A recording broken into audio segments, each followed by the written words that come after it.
Pedro právě viděl reklamu na internetu, kde ho povzbuzují, aby investoval do akcií známé společnosti. Reklama vzbudí jeho zájem a on zanechá svá data ve webovém formuláři, aby získal informace. O několik minut později mu zavolá operátorka, řekne mu, že jsou obchodní platformou a že s pomocí jejich agentů může vydělat spoustu peněz investováním do různých aktiv.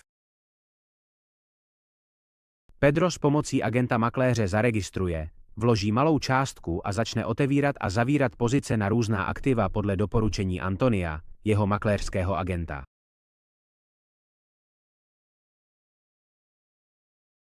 Vše se zdá jít dobře, Antoniova doporučení jsou úspěšná a operace získávají malé zisky. Antonio získává Pedrovo přátelství a sdílí s ním osobní aspekty každodenního života, práce, rodiny, koníčků. Všechno je úžasné. Pedro nerozumí tomu, jak ty platformy fungujou, a byl informován o skutečných rizicích obchodování, ani neví, co vlastně dělá, když otevírá a zavírá obchody, ale řídí se všemi pokyny svýho nového přítele Antonia.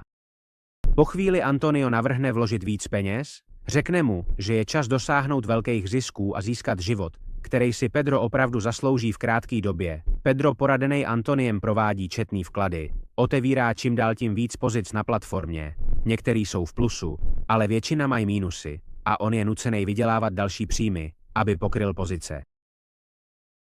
Antonio se ho snaží uklidnit a řekne mu, že musí hledat další a další peníze, aby mohl vstoupit na platformu a zvrátit situaci se ztrátama. Ty se ale nikdy nesrovnaly. A jak se to stává 80% klientů těchto platform CFD, Pedro přišel o všechny vložené peníze.